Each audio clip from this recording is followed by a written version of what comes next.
Hey, this is Shodan. This time we're going to be carrying on from the last video where I broke down a project that I'm working on. I have done a little bit of work on this project since that video was recorded, but I haven't moved into the arrangement phase yet. So I'm still kind of stuck in the perennial loop that a lot of producers find themselves in. So let's have a quick look at what I've done since then.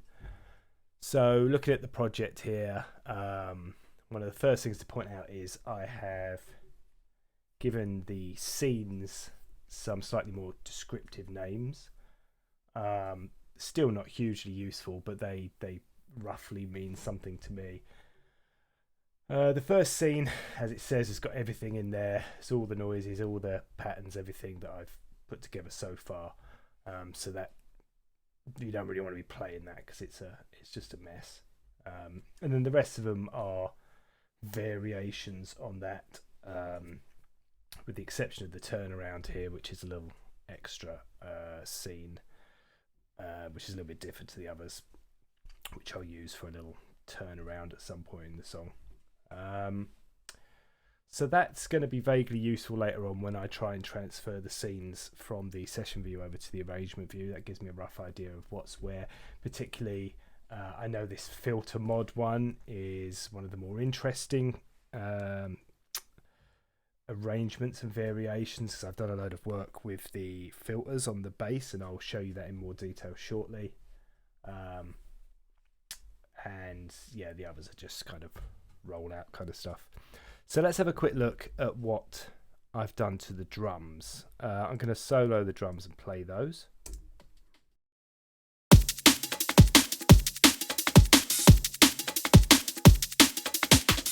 So I wasn't very happy with the snare previously. I think I mentioned it in the last video. I wasn't massively happy with it. So I've done a little bit of work on the snare. Let's solo that and have a listen to that on its own.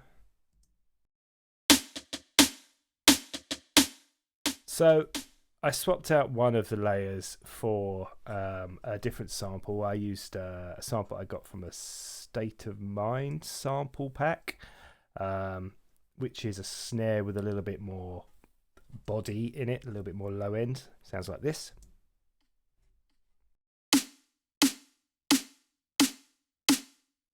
And then I've got one of the original snares, which is more of a breakbeat type thing.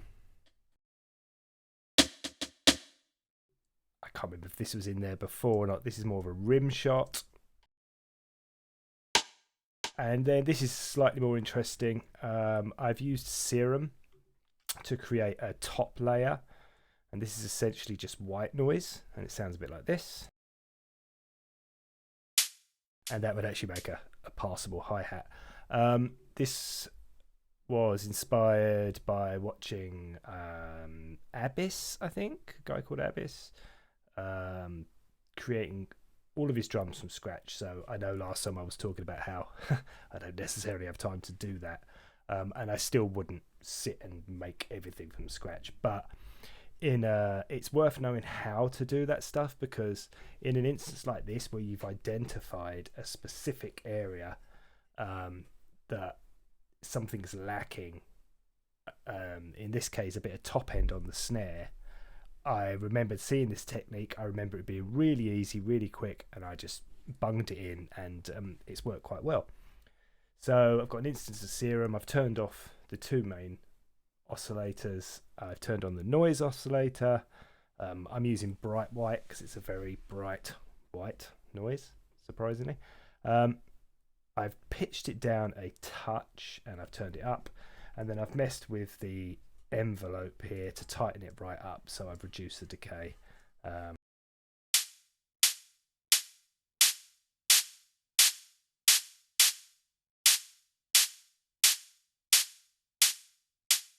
So that's given a nice little top end, and also a little bit of extra transient in there as well, which is nice. And then I've mixed that to taste. I've also added a reverb on its own on the snare, dialed that back quite a bit, so there's quite a short decay time. I've dropped the bottom out of it so it doesn't add any mud. What else have I done? The dry wet's down quite low, so all together with the reverb off is very dry. So that reverb's bringing out that top end a little bit more, which is quite nice. I think the rest of this is pretty much the same as it was in the last video. Oh, okay, I've turned the saturator on as well. So let's have a listen to that before, with and without.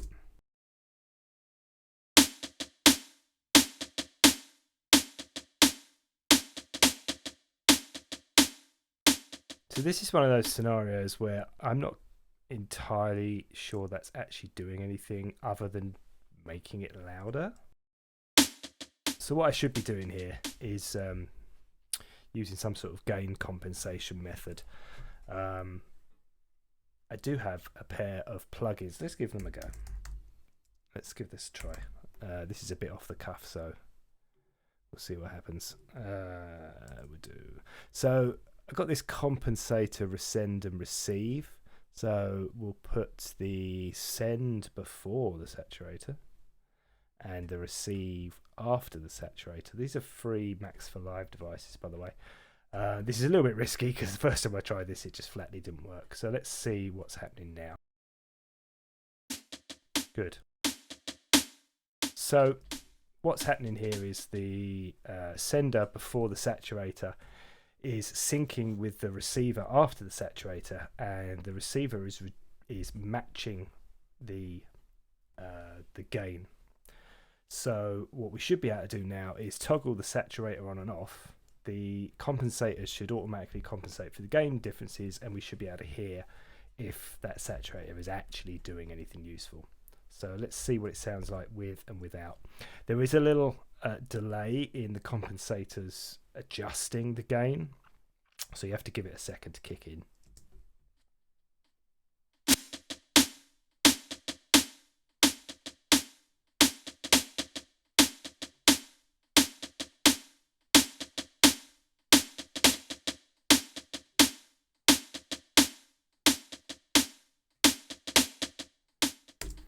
So that is quite subtle. I do think it is adding a little bit of body, so I'm going to leave it in, and I need to remember to take the compensators out. Actually, what I can do is I can check the difference here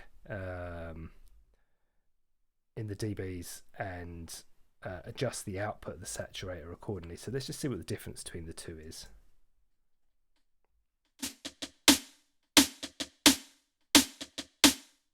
So I'd say it's like 2 dB difference. So I'm going to drop this by another couple of dBs to about 11.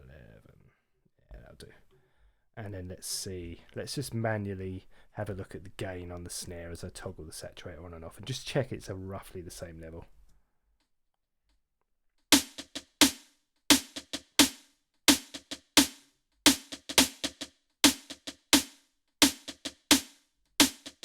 Close enough.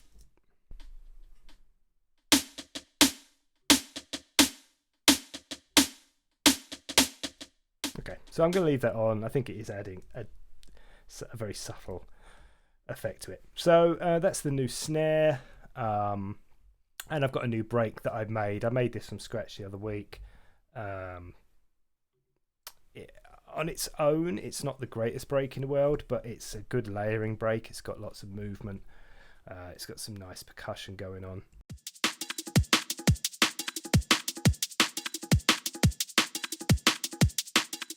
So underneath everything, this all sounds like this.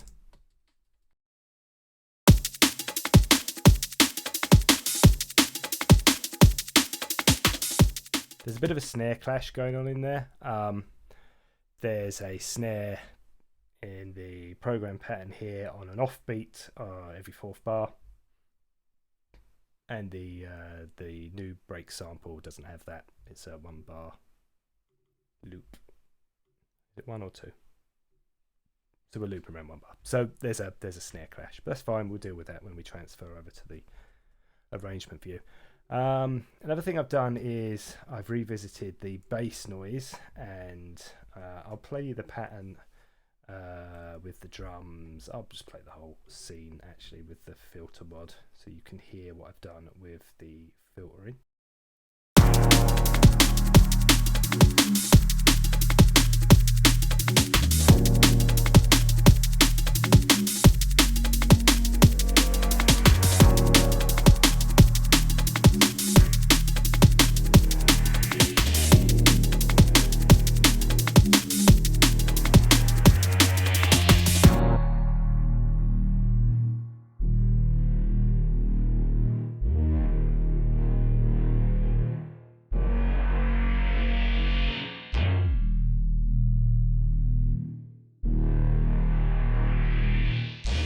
So you can hear the filter opening and closing there. I've drawn in some filter modulation by hand here, some automation, and there's lots of little whips and stuff going on, which is creating some of that movement and kind of interesting tonality and what have you. The other thing I've done, I've added a metallic resonance to it using Ableton's resonator on the Moscow setting here. So let's just listen to this. It's on the top, so let's listen to the top in isolation.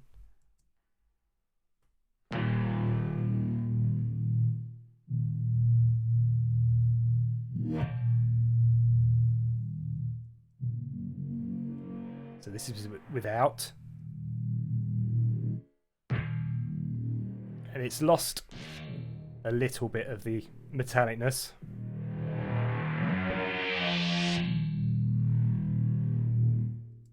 And that combined with the spring reverb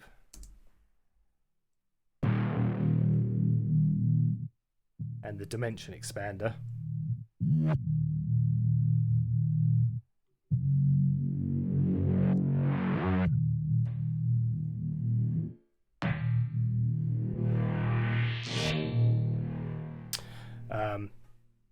so that's really given that an extra vibe, I think, and it's given it a bit more of a menacing kind of feel, and I will probably expand upon that quite a bit when I start doing the arrangements. That feels like the kind of thing I want to be doing. I could either do it directly after the drop, so build the track so a nice melodic kind of intro, and then maybe strip it back and drop into some slightly more gnarly straight bass and drums, and then bring in the melodic elements later on. Or I can do it the other way around and drop the tune with lots of nice melodic elements but without the gnarly aggressive bass, and then maybe bring that in after 16 bars as like a switch up. But again, we'll see how we get on when we come to do the actual arrangement. The other thing I just want to talk about is A/B comparisons. So this is something I do quite a lot, and this was one of the main reasons I decided to switch up the drums. I use this tool, ADAPTR AB Metric, which is a plugin alliance. I use a lot of plugin alliance stuff. Pretty good stuff. Not the cheapest, but they do run a lot of deals. I think I mentioned this in the last video, and they're always giving away vouchers, and they do quite a good subscription service now. It's like $20 a month, and there's a massive range of plugins. Lots of it's analog modeled, but you've got some really useful utility stuff in there as well, like this Metric AB. And what this is a tool for comparing your audio from your output of your DAW with audio files, which you can load in here. And down the bottom I've got a selection of audio files. They're all WAVs. There's no point bringing in MP3s and then comparing them against your pristine DAW output. It just, it's not going to work very well. What you do want to do, and I haven't done this particularly well here actually, is you want to be comparing tunes that are reasonably stylistically similar to what you're making, and whilst the tunes I've pulled in here are on a similar kind of vibe, a lot of them are using synthetic drums. So one of the primary reasons I pulled this in and started using this at this point is I wanted to compare the drums and how the snare was sitting in comparison to the kick and just how those elements were sitting together. A lot of the tunes I've pulled in here use synthetic drums or micro snares, and they're not really particularly good to compare this tune with. They're great tunes, but they're not. I didn't pick the best ones. I'm not going to play any of them because of copyright nonsense, but I have pulled in a couple of my own tracks from my album, which came out a couple of weeks ago. Link in the description. And these have been mastered, so they're nice and loud. And what you can do here is you can match the loudness, the gain of your of the audio you're loading in with the output of your DAW. So you've got this gain compensation thing going on. You need to be really wary when you're producing that changes you're making aren't just making things louder. And this has been a problem I've had for a long time. It's particularly with compressors. Is the compressor actually making a useful difference, or is it just making something louder? And if you use gain compensation properly, you can make much better decisions about whether that effect, that processing is actually useful. And obviously A/B comparing stuff, if one track is a lot louder than the others, the chances are that louder one's going to sound better. So you want to be offsetting and compensating. So you've got this match button here, and AB Metric will attempt to, or Metric AB rather, sorry, will attempt to match the, I don't know if it's a perceived loudness thing with like LUFS, but it tries to do this decibel matching anyway. And you can synchronize. If I had a whole track sequenced out, then I could sync the playback head in the DAW with the position of the audio, and it gives you like a rough synchronization. Obviously tracks aren't exactly the same layout and arrangement, so you do get some differences, but you end up in the right place by and large. I've manually set a playback point here because I haven't got an arrangement and a playback head to synchronize between. And all I'm doing here is I'll be playing back my track, and then I'll be flicking backwards and forwards from these other tracks. So let's just show you how this works. I'm going to take solo off the bass. Everything's unsoloed. So when I hit play, this is the toggle button. It's blue, so it should play my track from the DAW. And then when I hit it again, it should turn orange and play the other track. Also need to enable it. Let's just close that and reopen, because sometimes this thing does freeze. Right, see what happens.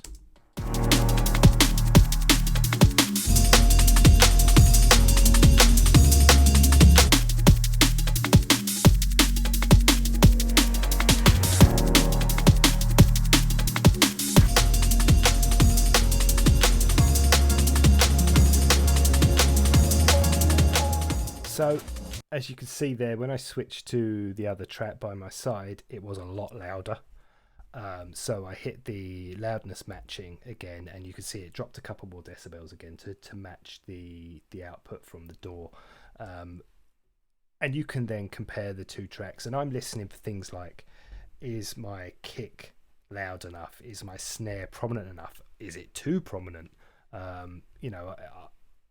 Top end, is the top end of my track rinsing? Is it hurting my ears in comparison to these other tracks?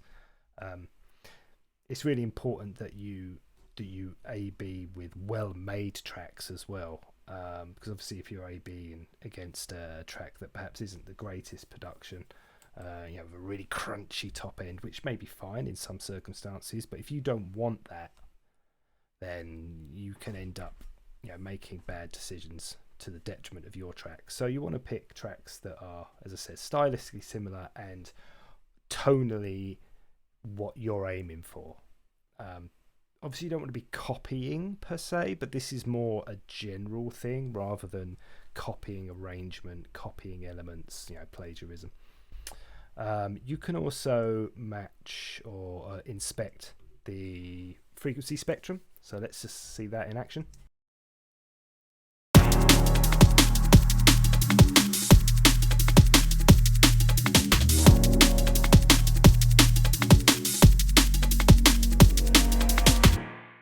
what you saw there was the frequency spectrum of the two tracks layered over the top of each other. So blue was the track that was playing from the door, and orange was the other audio.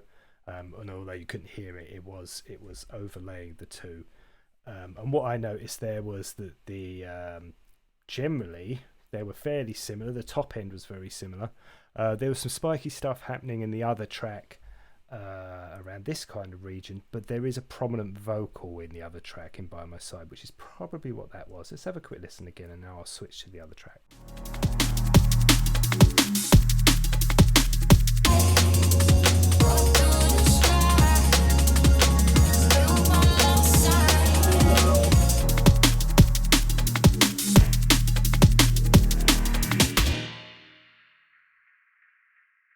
So yeah, I think that's what that was. I think the extra spikes in the orange track were the vocals. I do need to tame this delay tail. I also noticed in the orange curve that it dropped off very dramatically in the highs. Let's just quickly look at that again.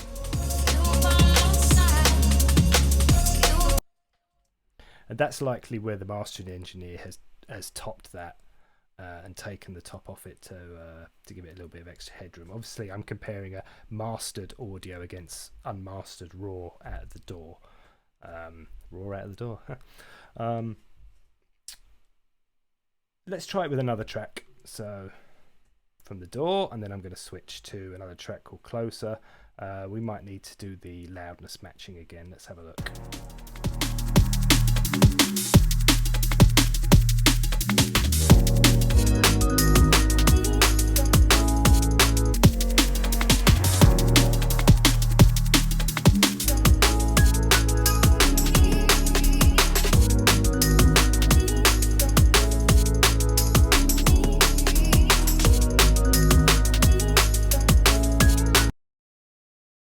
Again, I noticed that the top end of the orange curve had been chopped. Again, this was mastered by the same person, so it's probably something they do with, it's just routinely with all their tracks.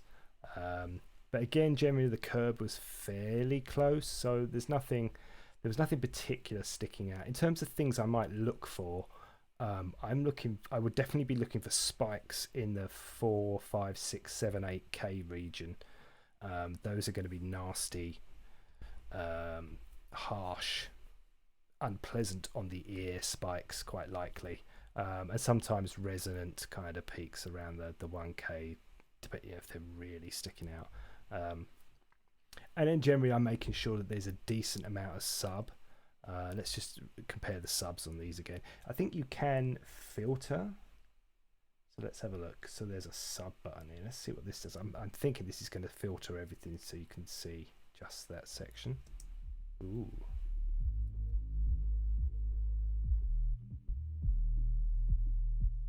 So I think the subs are fairly comparable there. They're hitting similar sort of levels. They're kind of bumping in the right kind of area. 30's quite low. Yeah, that's a bit better. So I don't think I need to worry too much about the low end of the track I'm working on. Having compared the two listens side by side, I do still think that snare needs a little bit of work. But I'm keen not to get bogged down in that right at the moment. I think it's good enough for now, and I just want to move on to the arrangement, or else I'm going to go around in circles. And sometimes you do just need to push on to get yourself out of the loop. So let's move on to the arrangement view. What I'm probably going to do is record from the session view. So I'm going to record a couple of scenes into the session view, and then I'm going to tweak the drums to fix that snare clash from earlier. And once I'm at that point, let's see where we go from there. I may cut it there and do another video later on with fleshing out the arrangement. But let's get this recording done. So I'm going to hit the record button up here, which is the arrangement record button, and it should record whatever's running in the session view Let's turn off that adapter though, just to make sure we don't get anything we don't expect coming out. And then I'm going to flip to the arrangement view. Let's take the loop braces off. I'm going to start it over here and let's hit record.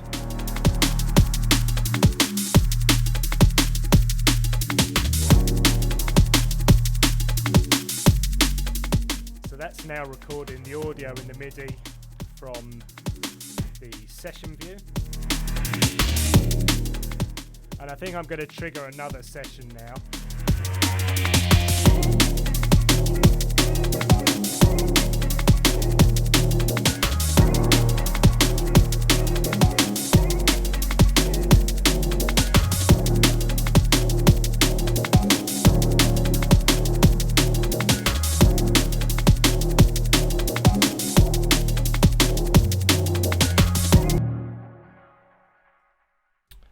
So that's recorded that over to the session view. So that was two of the scenes now recorded down. To start editing this, I need to switch to the arrangement view playback. So that's this little red button. You can do it on a per track basis. So that would now play back this track from the arrangement view, and I think it would play the rest of the stuff from the session view, which would be all kinds of confusing. So let's not do that. So I hit the red button and now it's moved it all over. Let's just trim up all these tracks because they've gone a little bit over. There we go. And then let's bring the loop brace back over here and wrap that. So we've got a nice chunk there. I mentioned earlier that there is a snare clash that I'm aware of, so let's fix that quickly. Let's take the automation off so it's a bit easier to see. So we got this snare, this little stack of 4 MIDI hits here is the snare in question. You can see it's in a slightly different position to the others, and if we zoom in on that, let's stick the loop brace around it. We'll have a quick listen so we can hear the snare clash.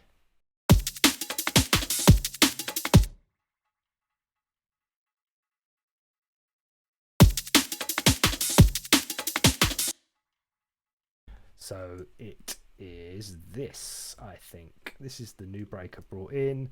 I know that this is a standard snares on the 2 and the 4, so I know this large transient here is the snare, and I know this is the snare from the program break, and as you can see they're out of a line. So let's chop this snare out. So I'm going to place the Ableton's caret there, and I'm going to hit Command and E to cut the audio, and I'm going to put it there. I've got the snap on. I've got the snap onto narrow grid and Command E, and that's now chopped that snare out, and I'm just going to drag it over here. That's now in a line with that snare, and let's copy a bit out of the early part of the break, chuck it over there to fill that gap. Nice. Right, let's have a listen. Much better. Let's consolidate that. So I'm going to cut the audio at the start of the bar. I'm going to cut it at the end of the bar. I'm going to select everything in between. I'm going to hit Command E. And nothing's happening. Why is nothing happening? Command, because it's the wrong key combination. That's why. It's Command J. There we go. So that's consolidated that sliced, cut up audio into a single piece of audio. Let's solo that and just play it back. Nice. We now want to copy that to wherever else we have that little shuffly bit on the snare. So it looks like it's every 4 bars. So over here, let's place the caret there and hit Control V. And over here, there's another one, caret, Control V. And one over here, Control V. And over here, again, Control V. And I probably could have done this a quicker way.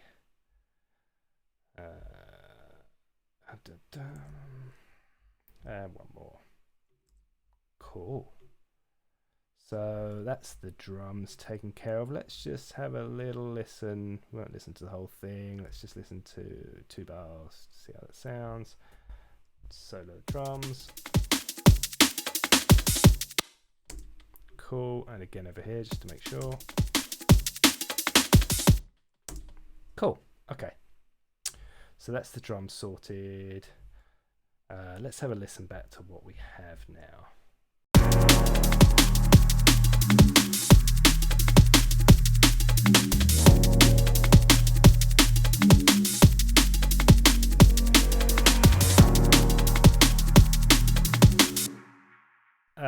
I don't really know where the automation's gone now for this clip. So this was a clip that we copied over. So let's have a look over on the session view that we recorded over, sorry. It was the filter mod scene. It's this Serum Fizzy clip.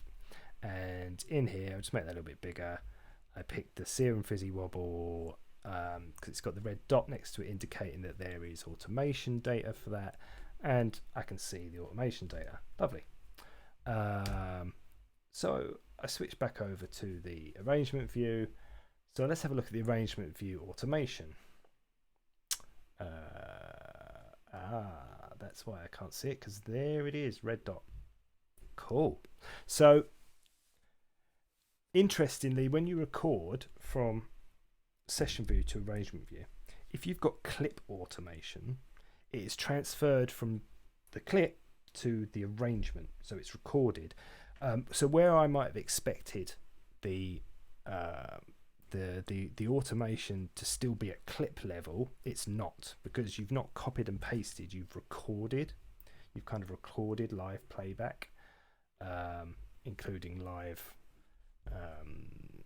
playback of the automation. So that's where the automation has gone. So that's worth knowing. Something else just to bear in mind, that when you copy a clip, you copy the automation that's sat behind it, even though that automation is not embedded in that clip. If I copy and paste that over, so let's just chuck it over here, it copy and pastes the automation. That's something just to be aware of, because if you're moving stuff around and copying stuff and you happen to, like, without the automation, these two clips look identical. So I might mean to copy that one, and I copy that over there. But if I turn the automation back on, you can see they're different, you know, because there's no automation here and there is over there. So that's just something to be aware of. And now I've got the starting of a longer loop over from the session view to the arrangement view. I could now record some more scenes over. And I could start cutting and pasting maybe the drums back into an intro to start building an intro. And I think that's what I'll do next time. I think I'm going to leave this here for today.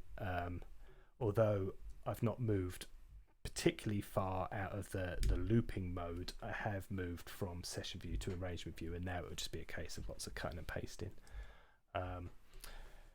Okay, I hope that's been helpful to someone.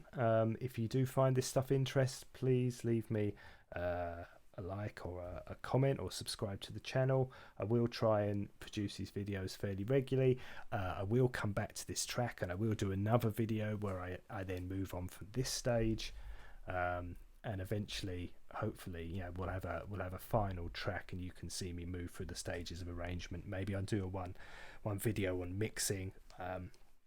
I don't always do mix down sessions as a separate thing afterwards, because I tend to mix down as I go along, but maybe with this one we will, and then maybe prepare it as a pre-master, ready for mastering, and yeah, we'll go from there. So thanks again for watching, and see you soon.